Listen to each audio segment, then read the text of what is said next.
ወገኖቼ ኢትዮጵያውያን ኤርትራውያን እንዴት ናችሁ? እንዴት ከረማችሁ? እህታችሁ ወንጌላዊት ጸገነት ነኝ። ይህ ወንጌል ለዓለም ሁሉ የቃልና የመንፈሳዊ ምክር አገልግሎት የመጨረሻው ዘመን የእግዚአብሔር ድምጽ የሚሰማበት ነው። በአገልግሎቴ ደግሞ እየተባረካችሁ ስላላችሁ በጣም ደስተኛ ነኝ። እውነትና እውነት በቃሉ መሰረት እየተገለጠ ነው። እውነት ደግሞ የሚያማቸው ሰዎች አሉና ምንም ማድረግ አይቻልም። እግዚአብሔር ይመስገን። መልእክቴን ሼር እና ሰብስክራይብ እንድታረጉ ለብዙዎች እንዲደርስ ጥያቄ ነው።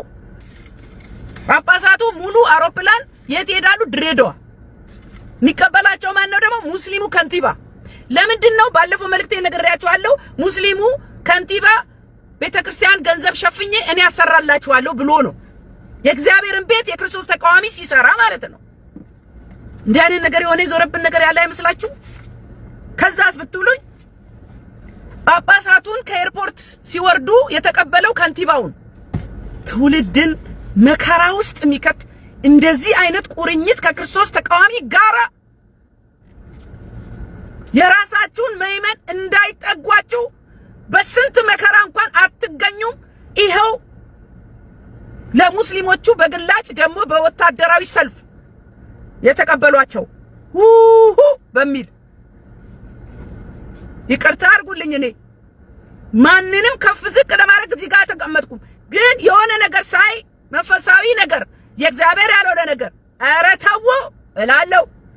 ይሄ አገልግሎቴ ነው። ደግሞ ድሬዳዋ የገቡት ወንጌል ሊሰብኩ እንዳይመስላችሁ፣ ወንጌል ሊሰብኩ አይደለም። አሁን ደግሞ በተለይ በዚህ ዘመን እግዚአብሔር እየተጠቀመ ያለው ሴቶች ልጆቹን ነው። ምናልባትም በእግዚአብሔር የሆኑ እግዚአብሔርን የሚፈሩ ወንጌልን የሚያውቁ ሴቶች ባይኖሩ ኖሮ ቤተክርስቲያን ባልሆነች ነበር። ብዙውን ነገር የወንዶችን ገመና ሸፍና ከጀርባ አጥንቶና በማይታይ ጸጋ ባልተገለጠ ጸጋ እያገለገለች ያለች ሴት እህት አለች በየቤተክርስቲያኑ። ትዝ ይላችኋል አቢጌል ባሏ ናባል ባለጌ ነበር። ስንት ሴት ናት ባለጌ ባሏን ሸፍና ከጥፋት ምታድን? አቢጌል ባለጌ ባሏን ከዳዊት ቁጣ አድነዋለች። ስማኝ ወንድም ዓለም፣ እኛን ገፍተህ ወንጌል በሴት መሰበክ የለበትም ምትል አንተ አማኝ ወንድሜ፣ ዛሬ እኔ ለአንተ መልስ አለኝ። የጠራን እግዚአብሔር የታመነ ነው። ጠርቶኝ ነው እዚህ ጋር ተቀምጬ ወንጌል መሰብከው። እኔ የምለው ሙስሊሙን ለምን መስቀል አላሰለማችሁትም? ለምን ለሙስሊሙ ባለስልጣን ሲሆን ስርዓቱ ለምን ተቀየረ? ይሄ ምንድነው ካላችሁን የገንዘብ ጉዳይ፣ ቤተክርስቲያንና ገንዘብ ተቀላቅሎብን ማለት ነው። አንድ ካህን ለሙስሊሞች ጽላት ሸጠዋል ከዚህ በፊት። እዛ እኮ የተነካካ ነገር አለ ብዙ። አሁን ግን በአደባባይ ያየነው ነገር ደስ አይልም። ማን ከማን ጋር እንደሚወዳጅ እንኳን ትውልዱን ግራ ያጋባል። በጣም ያሳዝነው ነገር ደግሞ ከወንጌል አማኞች ጋር ህብረት አያረጉም። እነዚህ ሰዎች ከማን ጋር ነው ህብረት የሚያረጉት? ከክርስቶስ ተቃዋሚ ከሙስሊሞች ጋር። ሙስሊሞች ወንጌል እያቃለሉ ሲሰብኩ መንገድ ላይ ባለፈው ፕሮግራም ያሳይቻችኋለሁ፣ ምንም አላሉ። እኛን ግን ወንጌል ስንሰብክ መንገድ ላይ ይገፉናል። ታዲያ የክርስትና ነው? የሃይማኖት አባቶች ዋና ስራ፣ ሌላው ደግሞ ስሙኝ፣ ዋና ስራ ህዝብን ማስታረቅ፣ ፍቅር መስበክ፣ ማስማማት፣ ነገርን ማብረድ ነው። ህዝባችን በእጅጉ ስላዘናሉ ሰሞኑን አሁን ይሄ ምን ልበለው ነብይ ሄኖክ ግርማ በእውነት ነው የምላችሁ ኃይለኛ ጣጣ ውስጥ ገብቷል። ይሄ ምንድነው? ትምህርት የሚማርበት ነው ለሱ። አንደኛ ነገር ለወንጌል ብሎ አይደለም ጣጣ ውስጥ የገባው። ለወንጌል ጣጣ እኮ አልገባም ወንድም ዓለም። እኔ የገረመኝ ነገር ግን ቁጭ ብለው ካህናቱ በተለይ ባለፈው አቡነ ገብርኤል ማርያም ቤዛ አይደለችም ብለው እውነትን ያበሩት ሰው አሁን ጳጳስ አሁን በቃ ዝም ብለዋል። በቃ ያው የሆነ ነገር ተደረጉ፣ ጸጥ ብለዋል። ወንጌልን ያነሳ ጭራሽ የሰላሌ ህዝብ ስላዘነና ልቡ ስለተሰበረ የማይገባውን ስድብ ስለተሰጠው እንደዚህ ይባላል። ይሄ ምን ይባላል? ማጋነን ይባላል። ህዝባችን በእጅጉ ስላዘነ ስለተከዘ ያለ ስም ስለተሰጠው ያ ህዝብ እንዲረጋጋ እንዲጸልይ ይህንኑ መልእክት ለማስተላለፍ ነው። ታረቅ ማስማማት ነገር ማብረድ ሲገባችሁ ህዝባችን በእጅጉ ስላዘነ ስለተከዘ እንድናጽናና መጣን አላችሁ። ስንት ህዝብ ሲታረድ፣ ስንት ህዝብ በረሃብ ሲቸገር፣ ስንት ህዝብ እርስ በርስ ሲጨራረስ ለማጽናናት ሄድን ያላላችሁ እናንተ ካህናት ዛሬ በአንደበቱ ተሳስቻለሁ ብሎ 99 ጊዜ በደብዳቤ በቃሉ የተናገረውን ሰው ኢግኖር አድርጋችሁ ሰላሌ ድረስ ሄዳችሁ ቁጭ ብላችሁ ተኮፍሳችሁ ነገር ታጋግላላችሁ። ልናጽናናችሁ መጣን። አረ ሂዱና ጽናኑ፣ የተራቡትን መግቡ፣ የእግዚአብሔርን ስራ ስሩ። ይሄ እንትን አለው በመንፈስ ስትመረምሩት ፖለቲካዊ እድምታ አለው። እድምታው ፖለቲካዊ ነው። ይዘቱ ራሱ አረ ያስታውቃል። ምንም ድብቅ የለውም። ማባባስና ማጋነን ይባላል። ይህ የነብይ ሄኖክ ግርማ ንግግር ካለ ማስተዋል የሆነ ነው። በጅምላ ለመናገር ብሎ አይደለም፣ ይቅርታ ጠይቋል። ምህረት ማድረግ ደግሞ የክርስቲያን ከኢየሱስ ክርስቶስ የተማርነው ተግባር ነው። ቀለል አድርጎ መያዝ ወንጌልን ማስተማር አይሻልም? ይልቅስ እርሶ ያኔ ጊዜ ማርያም ቤዛ አይደለችም ቤዛችን ኢየሱስ ክርስቶስ ነው ብለው የለኮሱት ወንጌል ሰዓት የደረሰ ምን ያዞት ምን ዋጡት? አይ እረፉ እላለሁ ወንድሞች። እኛን ለማሰናከል አይሳካላችሁም። ለምን? የጠራን እግዚአብሔር ነው። ብርቱ እጅ ይዞናል። ኢየሱስ ጌታ ነው። እስቲ ተውን፣ ኧረ ተውን፣ የእግዚአብሔርን ስራ እንስራበት። ተውን እንጂ ደግሞ በዚህ መጣችሁ። ተውን፣ እንስራበት የእግዚአብሔርን ስራ በተሰጠን ጸጋ። ይሄ ነገር አሁን የተነገረው መተተኛ ነው ድግምተኛ ነው የተባለው ስለ መቀሌ ህዝብ ቢሆን፣ ስለ ጎንደር ስለ ጎጃም ቢሆን፣ ወይ ደግሞ ስለ ሲዳማ ቢሆን፣ ስለ ከምባታ ስለ ሀዲያ ቢሆን ቄሱም ዝም፣ ሁሉም ዝም፣ ፖሊሱም ዝም። ምን ነው ለሰላሌ ሲሆን እንደዚህ ያደርጋችሁ? ዘረኝነት። አሁን እስቲ ሰሞኑን የሰላሌን ህዝብ አዋርደሃል ስለተባለው ነብይ በጣም የታዘብኩትን ልንገራችሁ።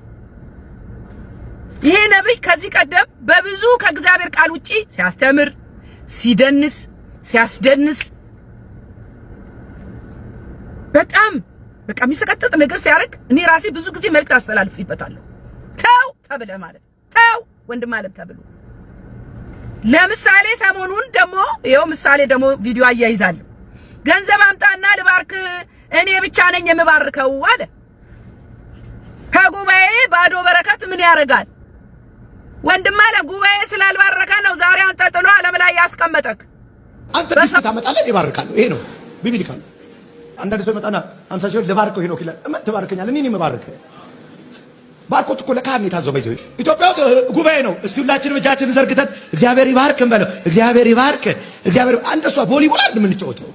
እኔ ስባርክ አንተ ስባርክ አለ። አንተ ጊፍት ታመጣለህ ይባርካለሁ። ይሄ ነው የነብይ ሄኖክ ግርማ ጽዋ ሞልቶ እግዚአብሔር ሰው እጅ ላይ አሳልፎ ሰጠው። በጣም ያሳፍረው ነገር ግን በሰው ስትያዙ እናንተ አገልጋዮች በፍጹም እኮ በወንጌል ነገር ብትያዙ ኖሮ ወጋለው ምን ችግር አለው? መታሰር መወገር እነ ጳውሎስ እነ ጴጥሮስ ያደረጉት ነገር። አሁን እኮ ይሄ የስጋ ነገራችሁ ብልጭ እያለ ከሰው ጋር የምትጋጩት በስጋኛ ነው እንጂ በመንፈስ አይደለም። ወንጌል ሲሰብኩ አይደለም ጸብ የሚመጣው አሁን። ስለዚህ አሁን ማንንም ይቅርታ ጠይቆ አያውቅም ይሄ ነብይ። ማንንም በእግዚአብሔር ፊት ንስሐ አልገባም። ለሚሰራው ከእግዚአብሔር ያልሆነ ነገር አንድ ቀን ይቅርታ ሲጠይቅ ሰምተን አናውቅም። ብዙ የተወቀሰበት የተወነጀለበት ብዙ ነገር አለ።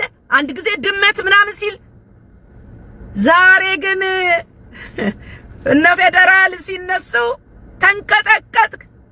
ምን ነው አንተ ጨዋ አይደለህ? አትሟማ ወንድ ልጅ ነህ። ቢያስሩስ ምን ችግር አለው? እስር ቤት አሁን ላንተ ምርጫ አለኝ፣ ቃል አለኝ። ስማኝ፣ ይሄ መልእክት ደግሞ ይደርሳል። ከዚህ በፊትም ስላንተ መልእክት አስተላልፌ ጆሮ ዳባ ብለሃል። እንደውም ስትወቅሰኝ ነበር በጉባኤ መሃል። ስማኝ፣ አሁን ማንንም አይጸልይልህም፣ ማንንም አያዝንልህም። በአንተ በተለይ በአንተ ደረጃ ያሉት ጥግ ይዘው ተቀምጠዋል። ጥግ እኮ ነው የምላችሁ። ወይ ይማር አይሉም፣ ወይ ይግደል አይሉም፣ ወይ ተመለስ አይሉም፣ ወይ ጎሽ አይሉም፣ ወይ የሆነ ነገር የሚያለዝብ ነገር አይናገሩም፣ ይቅርታ አድርጉለት አይሉም። ዝም እግዚአብሔር የተመሰገነ ይሁን። እኔን በዚህ ፖዚሽን ስላስቀመጠኝ ጌታን ሁሌ ባርከዋል። ኢየሱስ ያድናል። ላንተ ቃል አለኝ። ዳዊት የሕዝብ ቆጠራ አደረገና ከእግዚአብሔር ጋር ተጣላ፣ እግዚአብሔርን አስቆጣ። ቅጣት ተበየነበት፣ ምርጫ ተሰጠው። በሰው እጅ ትቀጣለህ ወይስ በእኔ እጅ ትቀጣለህ? ሃሎ ጌታ ሆይ በሰው እጅ አትጣለኝ፣ አንተ እንደምታረግ አድርገኝ፣ በድያለሁ፣ አጥፍቻለሁ ነው ያለው ዳዊት። ሁለተኛ ሳሙኤል 24:14 ላይ ዳዊትም ጋድን እጅግ ተጨንቄያለሁ፣ ምሕረቱ ብዙ ነውና በእግዚአብሔር እጅ እንወድቅ ዘንድ በእግዚአብሔር እጅ እንውደቅ፣ በሰው እጅ ግን አልውደቅ አለው ይላል። በእግዚአብሔር እጅ ውደቅ ወንድም አለ። ይሄ እኔ ምክር ነው ላንተ፣ ከጠቀመው ውሰደው ትሉኝ። ለሀገሬ ሴቶች፣ በተለይ ለክርስቲያን ሴቶች በጣም ኃይለኛ መልእክት አለኝ ለእናንተ። በሜካፕና በሰው ጸጉር ለምታጌጡ ድጋሚ የእግዚአብሔር መልእክት መጥቷል። ትሰማላችሁ? ስሙኝ እህቶቼ። የሰው ጸጉር ለብሰሽ በሜካፕ ተሸፍነሽ በቀይ ሊፕስቲክ ደምቀሽ ኢየሱስ ጌታ ነው ብትይ አይሰማም። አሁን ደግሞ የሀገሬ ሴቶች የውሸት ጸጉር ሲገርመን የውሸት መቀመጫ፣ ይቅርታ አድርጉልኝ፣ የውሸት ቂጥ፣ ቃሉን ይቅርታ አድርጉልኝ እንዲገባችሁ ነው። እኔ ወንድም አለሞች በጣም አሳዘናችሁኝ። ለካ እያገላበጠች የምትመጣው የውሸት መቀመጫ ነው። የውሸት መቀመጫ መጥቷል። ቪዲዮ አያይዛለሁ። አገሬ ጉዳ መጣች። የሰጠን መቀመጫ ቃኝም ብለሽ ነው እታለ ያን የምታረጊ ደግሞ ማንን ለመማረክ ነው? እኔ አልገባኝም። እግዚአብሔር የሰጠን በቂ ነገር አለን። እዛ ላይ ተቀጣጥሉ ተጨማምሩና በኋላ መከራ ያለው በዛ የተነሳ ነው። እያንዳንዱ ነገር ደግሞ ሳይድ ኢፌክት አለ። ስንቱ ተበላሽቶ ቀርቷል። ታዲያ ይሄ ትንሹ ብላቴና ምን አለ መሰላችሁ? ቪዲዮ አያይዛለሁ። ነገ ቤተክርስቲያን የውሸት መቀመጫ አርገሽ ትመጪ ይሆናል። እታለም ማን ያውቃል? ቤተክርስቲያን መቼም አለባበስ መላቀጡ ጠፍቷል። አርቲፊሻል ነገር አንደኛ የሰው ነው፣ ሁለተኛ ለጣዖት የተሰዋ ነው፣ ሶስተኛ ደግሞ የእግዚአብሔር የሰጠኝ ዋናው ነገር እግዚአብሔር አንተ የሰጠኝ አልበቃኝም ማለት ነው። ይሄ ብላቴና ደግሞ አስቆኛል፣ ግን ትክክል ነው። ምን አለ መሰላችሁ? ቤተክርስቲያን ሜካፕ ተቀብታችሁ ሂውማን ሄር አርጋችሁ የምትሄዱ ሴቶች ፈጣሪ ጸሎታችሁን የማይሰማው ሌላ ሰው መስላችሁት ነው። ቤተክርስቲያን ሜካፕ ተቀብታችሁ በሂውማን ሄር የምትሄዱ ቺኮች ፈጣሪ ጸሎታችሁን የማይሰማው ሌላ ሰው መስላችሁት ነው።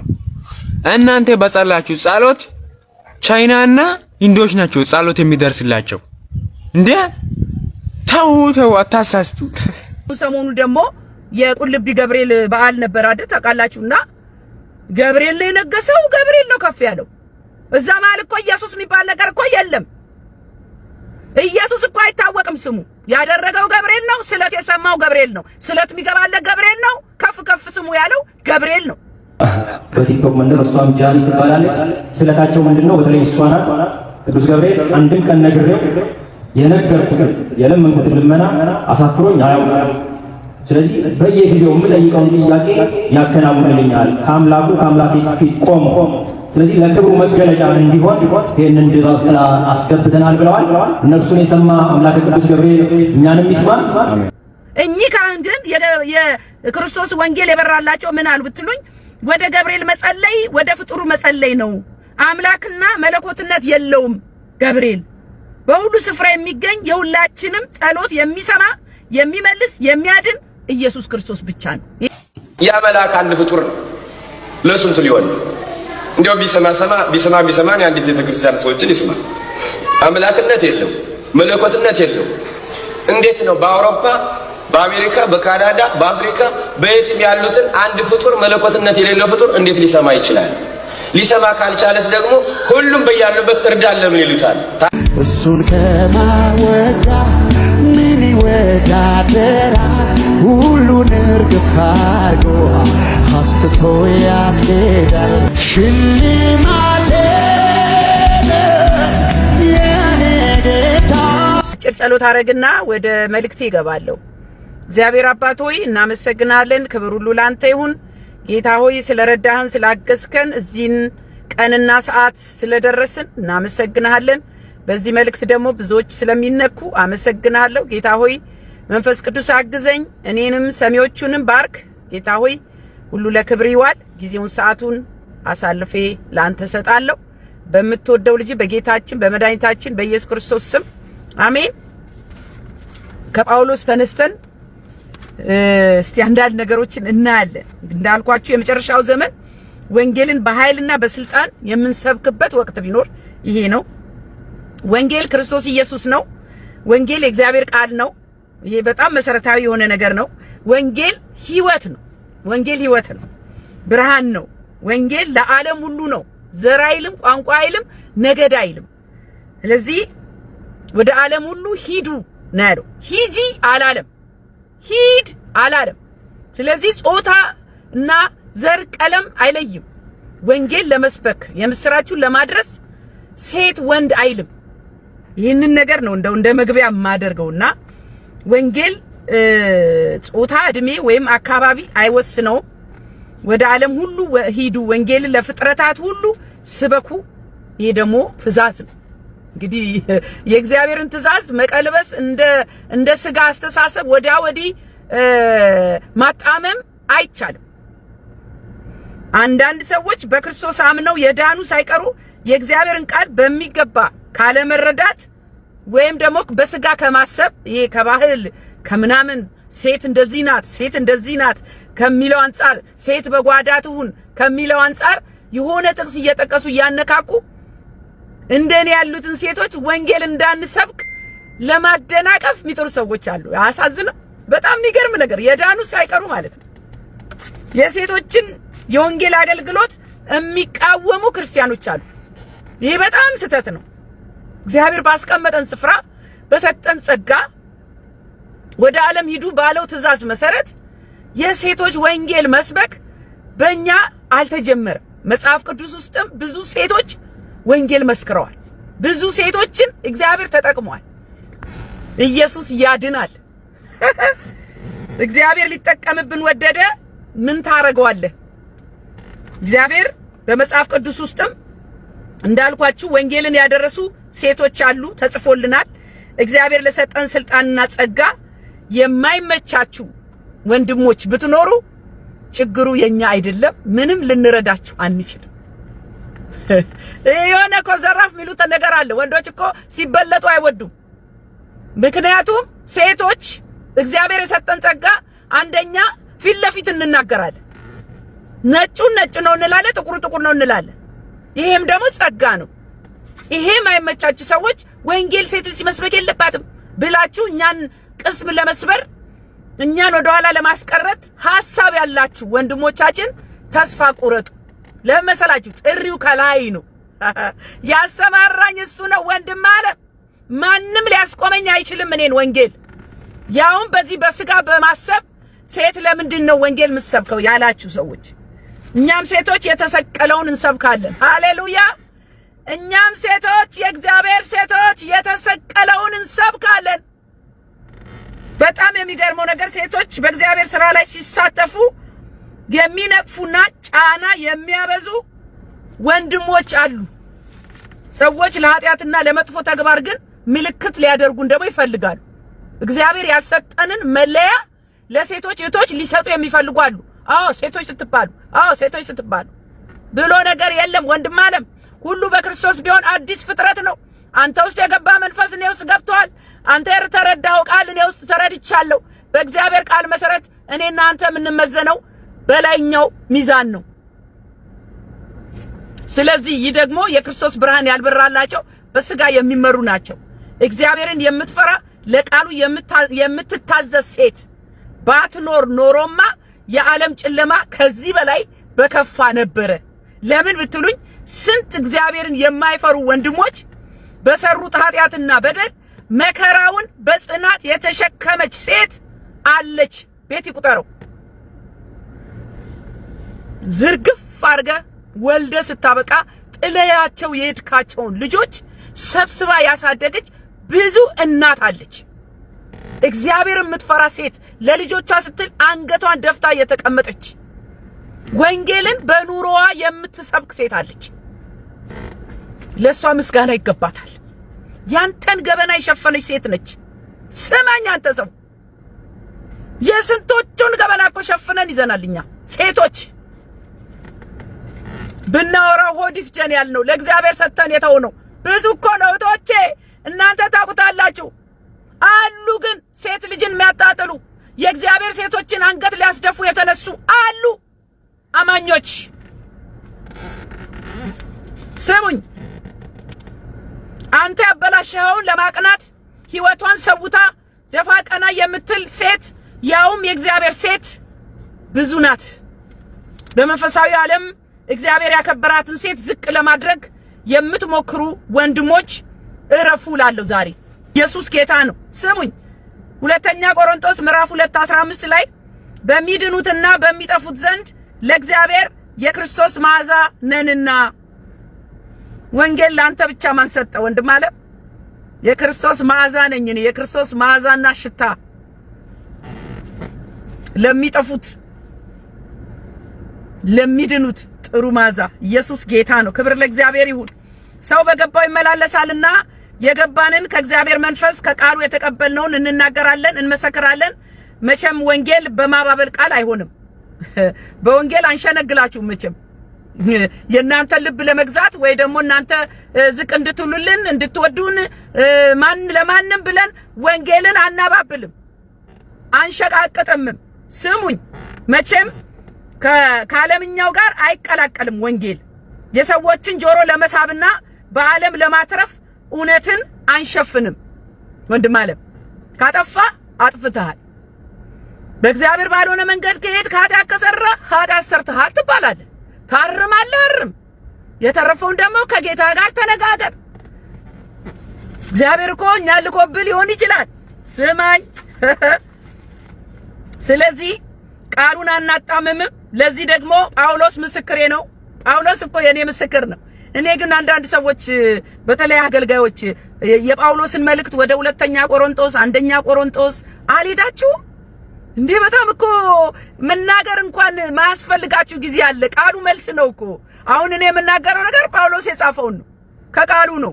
ስለዚህ ጸገነት ደገፉ ከየትም ከኪሷ አውጥታ የምትናገረው ነገር የለም። ከአይምሯ ፈጥራ ላንተ መልስ የምትሰጠው ነገር የለም።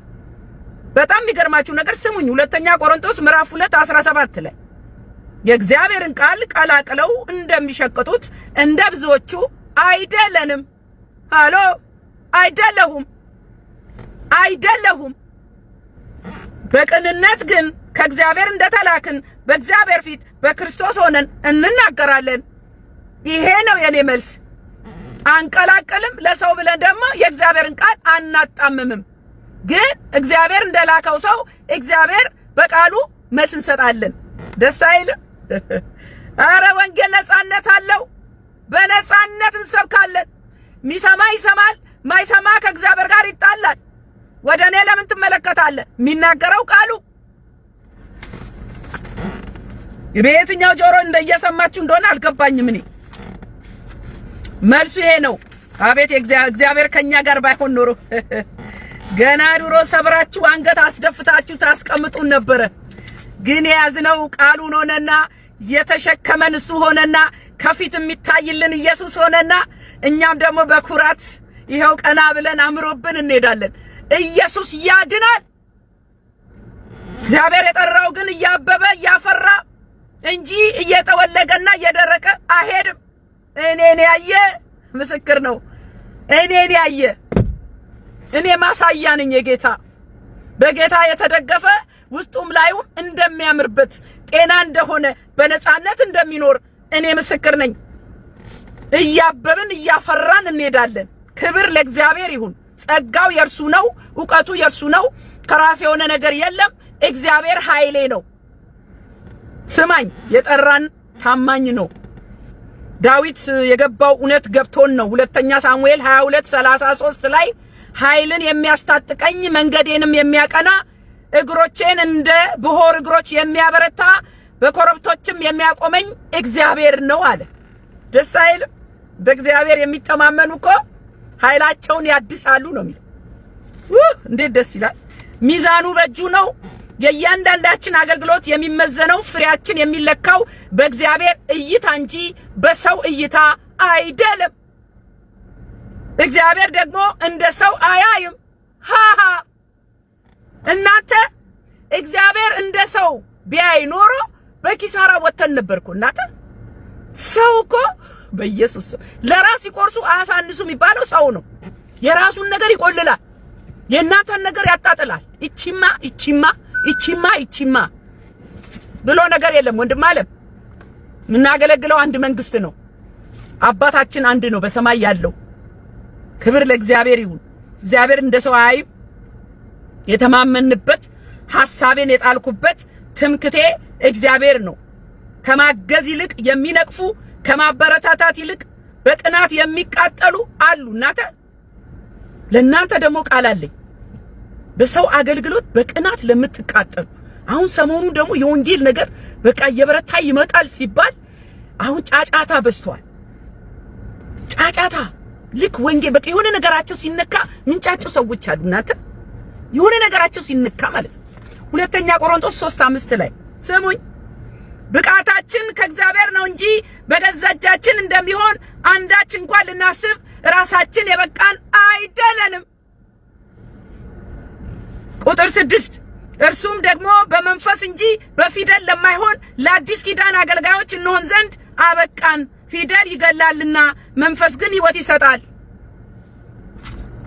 አንዳንድ ሰዎች አሉ ከዘፍጥረት እስከ ራዕይ አርገው ሸምጥጠው መንፈስ ግን የለበትም። በመንፈስ ነው ወንድም አለም። የእግዚአብሔር ነገር በመንፈስ ነው፣ በፊደል አይደለም። የአዲስ ኪዳን አገልጋዮች በመንፈስ ነው። መንፈስህን መርምር። የእግዚአብሔር ዕውቀት እንዳልኳችሁ ከዘፍጥረት እስከ ራዕይ በመሸምደድ አይደለም፣ በመንፈሱ ሲበራልህ ነው። ቃሉን የሸመደዱ አሉኮ፣ ነገር ግን ፊደል ነው። ፊደል ደግሞ ገዳይ ነው አለ ጌታ። ትሞታለህ ወንድም አለም። ትንሽ ዕውቀት ትበቃለች በመንፈስ በሰው እጅ ያልተነካ፣ የሰው ጆሮ ያልሰማው፣ የሰው እጅ ያላየው፣ አይን ያላየው እግዚአብሔር ለኛ የሚገልጥልን ዕውቀት እሱ ነው። ከዓለም በልጣ የምትገኝበት በመሸምደድ አይደለም። የእግዚአብሔር ነገር በቅንነት በሞኝነት በመንፈስ ስንረዳው ነው። በስጋህ ነው እንጂ በመንፈስ አልተረዳኸውም። ወንድም አለም በስጋ የሆኑ ሰዎች የእግዚአብሔርን እውነተኛ መልእክት ይነቅፋሉ፣ አይረዱትም። እኔ ጆሮአቸው ምን እያለ እንደሚነግራቸው አትጠይቁ። ግን ትክክለኛ የእግዚአብሔር ቃል እየጠቀሳችሁ ያስተላለፋችሁትን መልእክት ሚነቅፉ ሰዎች አሉ። ይሄ ደግሞ ወደ ኋላ መቅረት ማለት ነው። የእግዚአብሔር ብርሃን ያልበራላቸው ሰዎች ማለት ነው። ስሙኝ፣ የእስራኤል ልጆች የሙሴን ፊት ትኩር ብለው በመመልከት እስከሚሳናቸው ድረስ ያ በፊደላት በድንጋዮች ላይ የተቀረጸ የሞት አገልግሎት በክብር በሆነ አለ። በሙሴ ጊዜ እንግዲህ 10 ጽላት ነው። ሙሴ ከተራራው ሲወርድ በአይናቸው ለማየት ያስቸገራቸው ከክብሩ የተነሳ ማለት ነው። ዛሬ ግን በእኔና በእናንተ በአዲስ ኪዳን እንደሱ አይደለም። ሁለተኛ ቆሮንቶስ 3:8 ላይ የመንፈስ አገልግሎት እንዴት ይልቅ ክብር አይሆንም? የላቀ ክብር ያለው በመንፈስ እናገለግል ነው። ዛሬ እንደዚህ ስብከታችን፣ ዝማሪያችን፣ ሁሉ ነገራችን ልብ ውስጥ አልገባ ያለው መንፈስ ስለሌለው ነው፣ የሥጋ ስለሆነ ነው። ስለዚህ በመንፈስ ቅዱስ መሞላታችሁን፣ መልእክታችሁ ከመንፈስ መሆኑን፣ ከእግዚአብሔር ጋር በመንፈስ ኮኔክት ማድረጋችሁን ቼክ አርጉ። ዕለት መንፈስ መሞላት አለብን። ለምን? የእግዚአብሔርን ድምጽ ለመስማት። በመንፈስ የሆነ አገልግሎት ትልቅ ክብር አለው። በሚታየው ሳይሆን በማይታየው ሰማያዊ በሆነው ነውና። መቼም ጳውሎስ ሁሉን ስለኔ ተናግሮልኛል። እናንተ እንዴት ደስ ይላል! ኢየሱስ ጳውሎስ ስለኔ ሁሉ ተናግሮልኛል። ምንም ማድረግ አይጠበቅብኝም። ትምክቴ ቃሉ ነው። በዚህ በመጨረሻው ዘመን እግዚአብሔር ጠርቶ ባሰማራኝ ቦታ ሆኜ ይህንን እላለሁ። በክርስቶስ አምኖ የዳነ ሰው አሮጌ ማንነቱን ጥሎ የክርስቶስ የሆነውን አዲሱን ሰውነት ለብሷል። አሮጌ ማንነት የለንም እኛ አሁን በክርስቶስ የሆኑ ሁሉ አዲስ ናቸው። ስለዚህ አሮጌ ማንነታችን ተጥሏል ማለት ነው። የቀድሞ የጨለማ ዘመን አልፎ ዛሬ የተገለጠ ማንነት በብርሃን እንመላለሳለን። እግዚአብሔርን አውቃለሁ እያለ በጨለማ የሚመላለስ እግዚአብሔርን አላወቀው አልሆነም ማለት ነው። ስለዚህ የመረጠን እርሱ ነው። ያስቀመጠን ፖዚሽን የሱ ነው። አገልግሎቱ የሱ ነው። መንፈሱ የሱ ነው። ዕውቀቱ የሱ ነው። ቃሉ የሱ ነው። ከየትም አላመጣሁትም ወንድም አለም። ስለዚህ ይህንን ሰምቶ ሌላ አስተያየት የሚሰጥ ሰው ወንጌል አልገባውም ማለት ነው። እግዚአብሔር ያልጠራው ሰው በጽናትም የማይከተለው መንገድ ዳር እንደወደቀ ዘር ተረጋግጦ ይቀራል። እጄን ይዞ የሚመራኝ እግዚአብሔር ነው። ታማኝ ባሪያ አድርጎ ቆጥሮ ለአገልግሎት የሾመኝ ጌታ ስሙ ይባረክ፣ ስሙ ይባረክ። እናንተ ብዙዎች እኮ ጀምረው ወደ ኋላ ቀርተዋል። እኔና እናንተ እንኳን በዚህ በቪዲዮ የሰራውባቸው ብዙ ሰዎች አንድ ሰሞን ነጠላ ዜማ የሆኑ ሆይ ሆይ ሆይ ሆይ ሆይ ሆይ ሆይ ሆይ የተባለላቸው የሉም እኮ የሉም። አሁን የሉም ያልኳችሁ ታውቃላችሁ እናንተ ራሳችሁ። ስለዚህ በአንደኛ ተሰሎንቄ ምዕራፍ 2 ከ4 እስከ 5 ምን ይላል? ነገር ግን ወንጌልን አደራ ይሰጠን ዘንድ እግዚአብሔር የታመንን ሆነን እንዳገኘን መጠን እንዲሁ እንናገራለን። በእግዚአብሔር ልክ ነው ወንድም አለም፣ በሰውኛ አይለካም እኮ። ስለዚህ እግዚአብሔር በሰጠን መጠን እንናገራለን። በተገለጠል መጠን፣ በተሰጠ ጸጋ መጠን ነው ሰው የሚያገለግለው። ከዛስ ልባችንን የሚመረምር እግዚአብሔር እንጂ ሰውን ደስ እንደምናሰኝ አይደለም። ቁጥር 5 ደግሞ እንደምታውቁት እያቆላመጥን ከቶ አልተናገርንም፣ እግዚአብሔርም እንደሚመሰክር እያመካኘን በመጎምጀት አንሰራም ይላል። ይሄ እኔ ነኝ እናንተ። እኔ ምንም ማድረግ አልችልም። ማመቻመች ወይ ደግሞ የሆነ ሰው እንዳይቀየም ብሎ በፍጹም ማልችለው ነገር ቢኖር ይሄ ነው። አለቀ በቃ። ምንም ማድረግ አይቻልም። ለዚህ ቃሉ ደግሞ ይደግፈናል። ለካ እያቆላመጥን ከቶ አልተናገርንም ይላል። በዚህ ላይ ደግሞ ወንጌል አደራ ይሰጠን ዘንድ እግዚአብሔር የታመንን ሆነን እንዳገኘን መጠን ይላል። ታማኝ አድርጎ እኮ ቆጥሮኝ እኮ ነው። በሱ መጠን እኮ ነው። ምን ላድርግ ወንድም ማለት ምን ላድርግ? እኔ ምንም ላድርግ አልችልም። ስሙኝ፣ የእግዚአብሔር እውነት ያማል። አዎ እየመረረን ቢሆን ግን ዋጠው። መድኃኒት ነው። መድኃኒት ስትወጥ እየጣፈጠኝ እያልክ ነው አይደለም። መድኃኒት ምንም ቢመር ይዋጣል። መርፌ ምንም ቢያምት ትጠረቆሳለህ። ለምን? መድኃኒት ነው። የእግዚአብሔርም ቃል እንደዚህ ነው። ስትሰማው ደስ አይልም፣ ሰው ሲናገረውም ይከብዳል። ዋጠው። ለምን? መድኃኒት ነው የእግዚአብሔር ቃል። ሳታላምጥ ዋጠው። ስሙኝ፣ አሁን ደግሞ ያው ዋናው መልእክት ይሄ ነው። እስካሁን የነገርኳችሁ ወንጌል በኃይል ይሰበካል በመጨረሻው ዘመን እና ደግሞ ወንጌል በጥሪ ነው ያስቀመጠን እግዚአብሔር ነው በሚለው መንፈስ ነው ሲናገር የነበረው። መልእክቴ ይሄ ነው። እግዚአብሔር የተመሰገነ ይሁን። መልእክቴን ሼር እና ሰብስክራይብ አድርጉልኝ። ጌታ ይባርካችሁ። ከሁሉ በላይ በዚህ በመጨረሻው ዘመን ወንጌል ይሰበካል።